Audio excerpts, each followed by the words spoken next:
But it's great to meet you, and I want to begin our conversation with living through the last 3.5 years. How did you survive the pandemic, and how did it change you? Yeah, so I survived the pandemic. I did get COVID in 2021 and it was really bad, but I didn't have to go to the hospital or anything. So going through that, but being a solo business owner, meaning that I had nobody working for me, I literally first of all, I lost all my restaurant business that I had out in California. And then I lost even being a digital marketing agency, I lost a lot of business.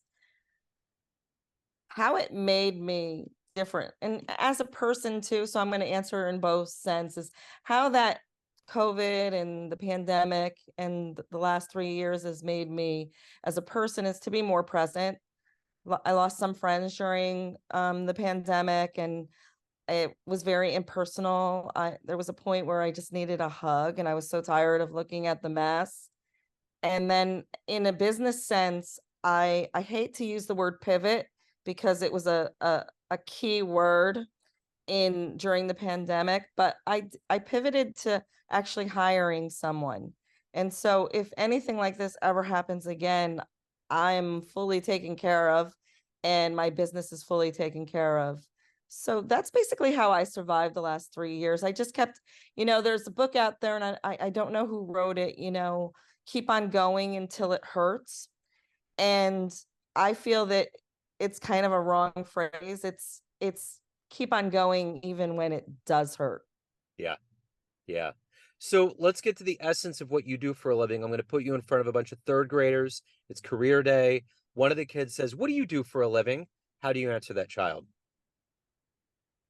I spam the social media platforms with marketing, with little visual content that everybody can look at and they want to say, I want to buy that. Right on. No, So, so that's not what I really do, right. though. No, no, no, I know.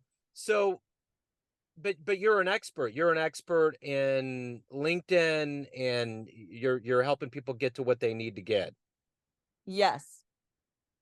I help brands get visible, get known. I love to take on a company and that like there's no awareness about them anywhere, and then all of a sudden wow, people saw me the other day. People know who I am. People are liking my content. People are signing on to be a customer with me. Those are the things that I like to hear. Whatever venue I use, I try to make it very authentic in their voice, just like I have a voice and you have a voice. Yeah. So, what did you want to be in the third grade? What was your dream to grow up and become? Believe it or not, this is the most silliest thing. I wanted to be a police officer. So did I. I watched Chips. I was a kid of the '80s. I get it. Yeah, yeah, and it's funny because then it can't. What do police officers do? They help other people. And so that's what I wanted to do, was just help other people. So I moved through the psychology courses in college, and then I was going to help everybody. And then I actually worked in a therapeutic milieu as in psychiatry in a hospital and in detox too. So both of them were together, and realized very quickly, oh my gosh, this is not what I want to do when I grow up. Yeah. And honestly, I say this every day. I still don't know what I want to be when I grow up, Yeah. but I'll let you know when I figure that out. I like it. So let's go back to where you were born and raised. How did these seeds get into you to help people and to make them visible and to get into technology and what you're doing today? How did that happen? Yeah, my grandfather, he was a New York fire department chief, and not when I wasn't born when this happened, but I have the story for this, is that while he was moving up in the ranks in the fire department, World War II happened, and he dropped everything to volunteer. And to me, that was the example of serving others. Yeah. And, military wasn't a big thing when I was growing up, but honestly, that would have been something I did if it was pushed upon me, or if, it was available and it was easy and I could rank easy as a woman, I would have done it. So, who's been a hero for you?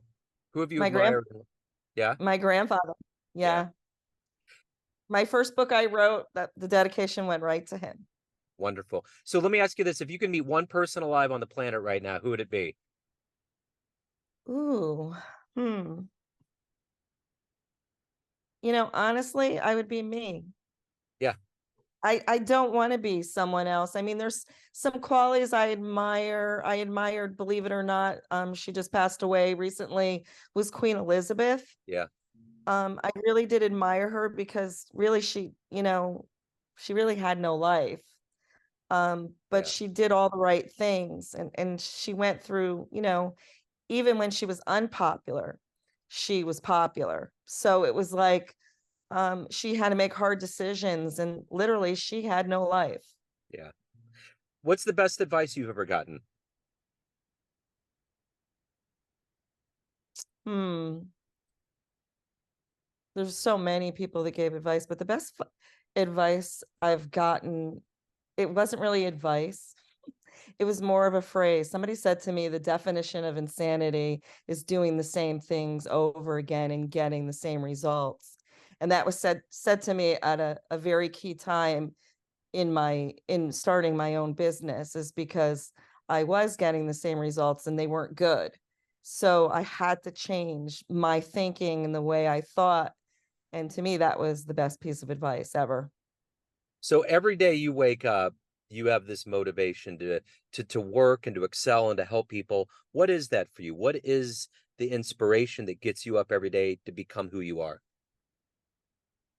Yeah, I wake up and, I have a whole system of, how to get I journal and I write and I do all that. I do exercise, but one of the things that keeps me going is first of all thanking God that I'm alive, that I'm alive today. And one of the things I always say, so how am I going to make a difference today? I ask myself that question. How can I make a difference today? Whether it's if I'm doing client fulfillment, whether if I'm having lunch with a friend, or whether I'm, going to go out to dinner later on with my husband, whatever that is, I want to be the best person I possibly can be. What's been one of your best client success stories? Well, probably I have a client that I've had since I started my business, and she had a death in the family. It was somebody, I believe it was her father. And so I wasn't getting any content from her or whatever. And because I try to match voice with marketing, their voice with marketing, I was able to keep it going until she was able to continue with feeding me information. And what is it? It's over 13, 14 years that I've been working for the same client. So of all the things that you've done and accomplished, what are you the proudest of? Probably my book. I wrote a book a couple of years ago. It was my first little, it was a little book, and I got it to number 3. And so I'm actually very proud of that because it set me apart as being an expert in the field of social media. And that, nope, it's really hard. Everybody says they're going to write a book, but they never do. And I have another book in me. It's going to be a more personal book. I'm really excited about that too. So I think we're probably in the same neighborhood of being on the planet for the same amount of time, and we've seen a lot of changes. I mean, we've gotten to a point where we could have never seen that social media would be the force that it is now, whether it's through LinkedIn or a Facebook or a Twitter or whatever. What do you see happening in the next 10 years or so that's going to impact the way that you do business now? Because everything changes so much. Do you have a bead? Do you have a vision, an idea of where this might go? Yeah, you always, believe it or not, you have to have what's currently happening now, and then you have to know what may be coming out in the future, and that will set you apart from everybody else. So, about 2, 3 years ago, I got involved with using uh, something called AI, which is copy AI for me. It was, and now it's Chat GPT. Yeah. And to be honest with you, that is moving so fast, and it it is the next biggest thing, but there's more that to come. I don't if I had a crystal ball, I wish I knew what the next thing was because I'd be a millionaire, Yeah. but I don't. But I know it's going to be whatever it is, it's going to be AI related. Yeah. So let me ask you this. If you could get into a time machine and go back in time in human history and see any event with your own eyes, what would you love to have witnessed? I probably would have loved to be an Israelite, leaving Egypt and seeing how God parted the Red Sea. Yeah. I just thought of like walking through the that path through the Red Sea and getting to see all, first of all, somebody, God being as powerful as he is, to be able to move the ocean like that, or the sea like that, I should say, and then getting to see all the wildlife that was in the ocean. It would be like going to an aquarium. I think that would be really cool. Yeah.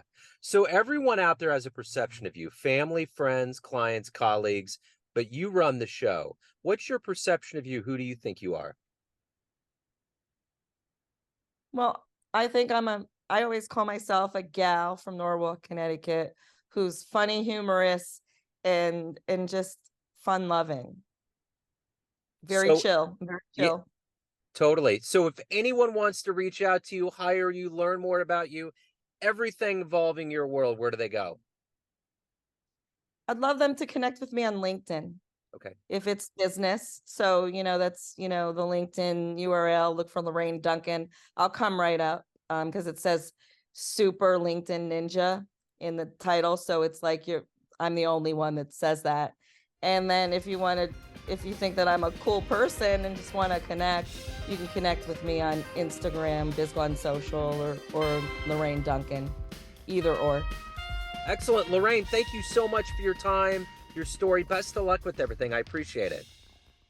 Awesome.